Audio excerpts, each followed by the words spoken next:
coverage as a result of her insurer, United Healthcare, being unwilling to insure sicker patients. But Sunbe shouldn't blame reform. United Healthcare dropped her coverage because they have struggled to compete in California's individual healthcare market for several years and didn't want to pay for sicker patients like Sunbe. The company, which had only 8,000 individual policyholders in California out of the 2 million who participate in the market, announced, along with a second insurer, Aetna, that it would be pulling out of the individual market in May. The company could not compete with Anthem Blue Cross Blue Shield of California and Kaiser Permanente, who control more than 80% of the individual market. Over the years, it has become more difficult to administer these plans in a cost-effective way for our members. That's according to Cheryl Randolph, United Health spokeswoman.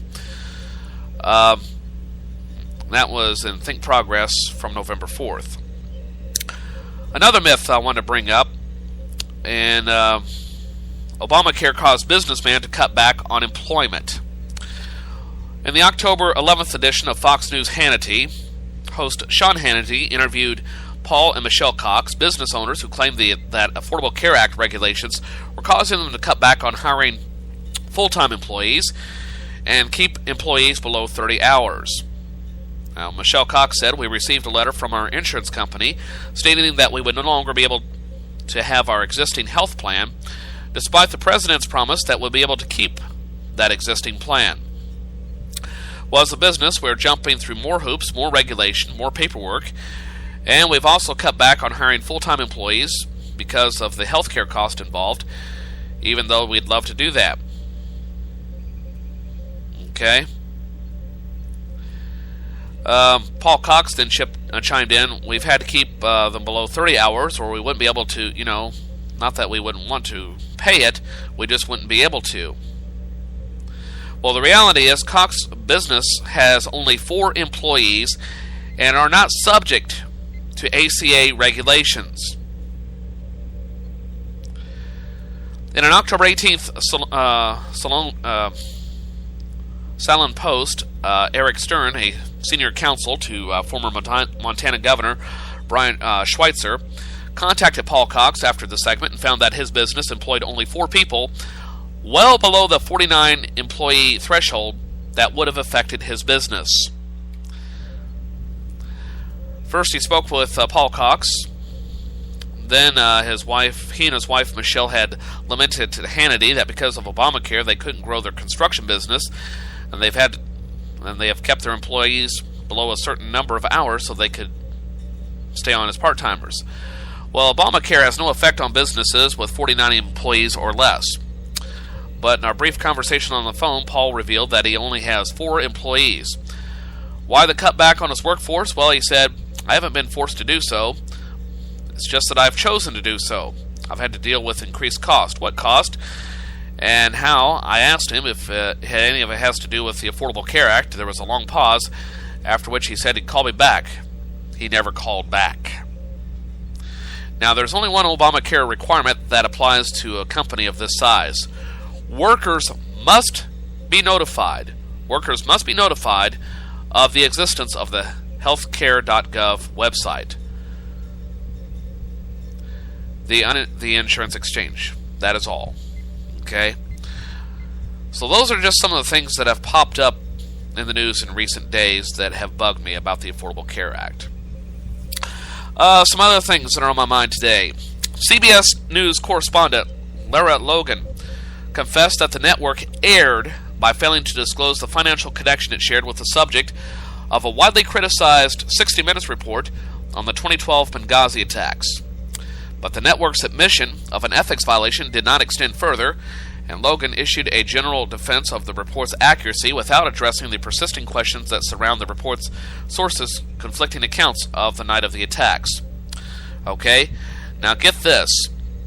In yesterday's New York Times, it reported that Logan and CBS News were standing by the network's Benghazi reporting, despite a stark admission by Logan that the network made a mistake in its failure to disclose that a subsidiary of CBS was publishing a book written by the report's source, Dylan Davies.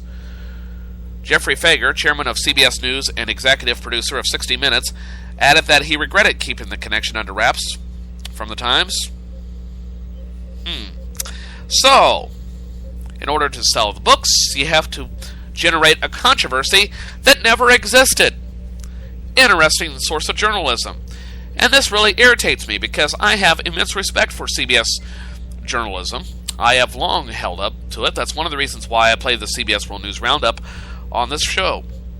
I'm not going to stop doing that, but I am going to question the accuracy of your reporting a little bit more now that this has come to light. CBS News under fire from critics who dispute details in the 60 Minutes report on the Benghazi attacks last year that was broadcast on October 27th, aggressively defended the report's accuracy on Tuesday and the account of its mainly interview subject. At the time, the correspondent on the report, Lara Logan, said the broadcast aired by failing to acknowledge that a book written by the interview subject was being published by a subsidiary of CBS. So, again, I think this is going to have some long-term implications. It was a very dirty, it's almost what I would consider yellow journalism in a way. It's very, very, very close to good old-fashioned yellow journalism. All right. And finally, in some local news that has affected this area, a couple of things I wanted to bring up. 2 people are confirmed dead after a single-engine plane crashed in northeast Missouri last evening on its final approach into the Kirksville Regional Airport. I did not see or hear this happen because it was pretty nasty last night and cold, and I was inside watching NCIS and all around the time that this accident happened. But the wreckage of the Piper PA-32 was barely visible in the rainy darkness. A small aircraft with 2 people aboard went down in a rural area about 3 miles southeast of Kirksville. Okay. The cockpit portion of the plane came to rest not far off of Coyle Lane between Foxtrot Lane and Hedgepath Lane. Airport Director Glenn Bailu said the plane's wreckage was scattered along a 300-yard path through a pasture, a wooded area, and a bean field. The bodies of the 2 victims were found in a ditch not far from the cockpit.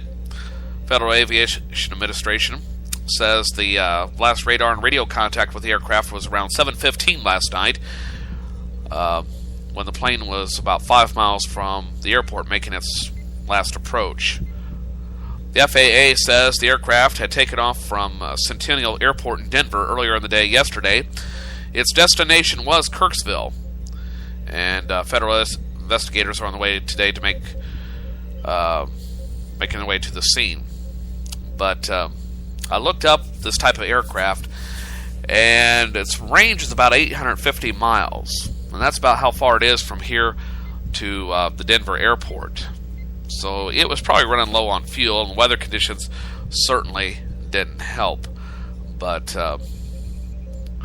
my sympathies go out to the families of the 2 on board that were perished. Don't know the names of them yet, but hopefully I'll have that for you in the near future.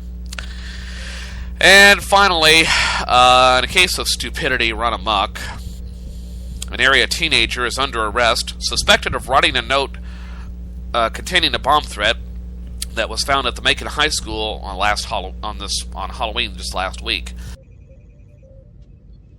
According to Macon Police, the department's school resource officer had taken an 18-year-old white male into custody around 9:30 yesterday morning in connection with the threatening note.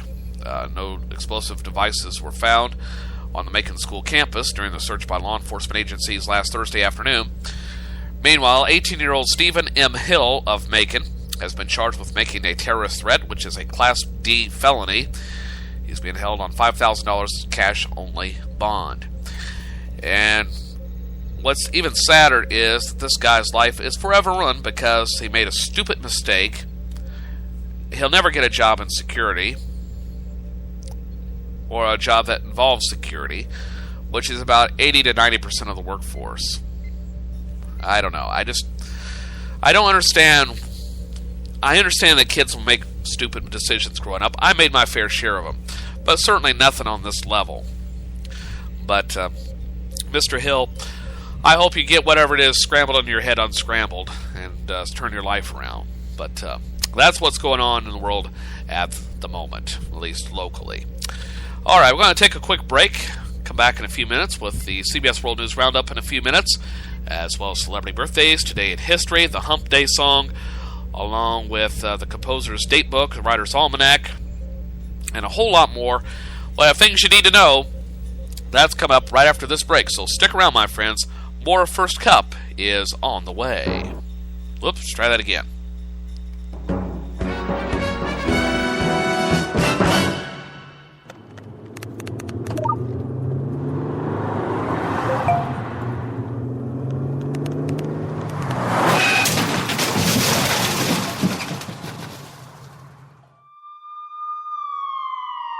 These are the sounds of someone taking their eyes off the road. Texting while driving is more than distracting. It's dangerous. Do us all a favor. When you're on the road, stay off the phone.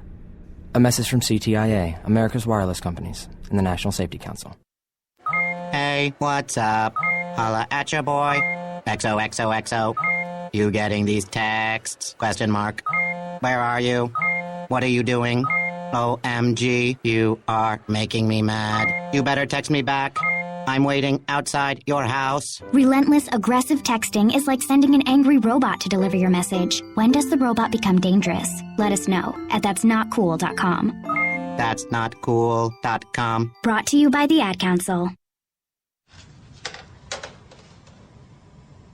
Wow, these are really good. You act surprised.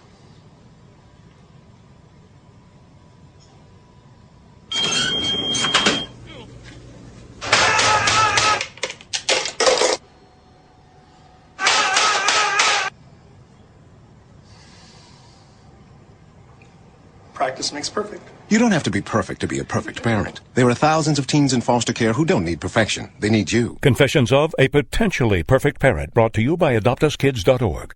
I don't know how to talk like a parent. Don't make me come back there. You see what I mean? It's pretty awful. Try it again. Don't make me come back there. Now that's pretty good. That one kind of sounded like my dad. Weird. You don't have to be perfect to be a perfect parent. There are thousands of teens in foster care who would love to put up with you. Call 1-888-200-4005 or visit AdoptUsKids.org for more information. A message from the U.S. Department of Health and Human Services, Adopt Us Kids, and the Ad Council.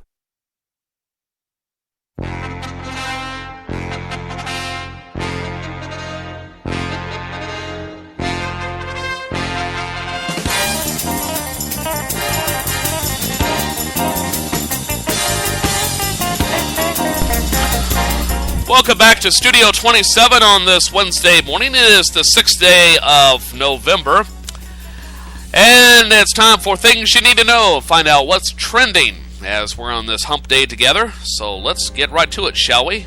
Yo, I'll tell you what I want, what I really, really want. Don't tell me what you want, what you really, really want. I'll tell you what I want, what I really, really want. Don't tell me what you want, what you really, really want. I wanna really, really, really wanna zig a zig. Oppan Gangnam Style.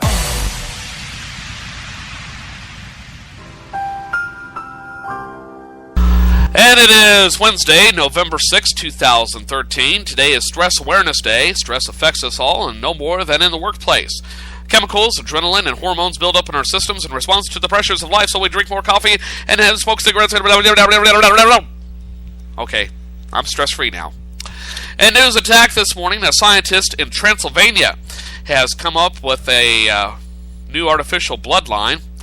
Yeah, apparently Dracula was looking for something a little less filling. In other news this morning, chocolate, it's the next weight loss tool.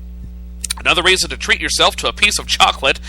A new study published in the journal Nutrition, so that's got to be credible, found that European kids who ate more chocolate also had a lower body mass index.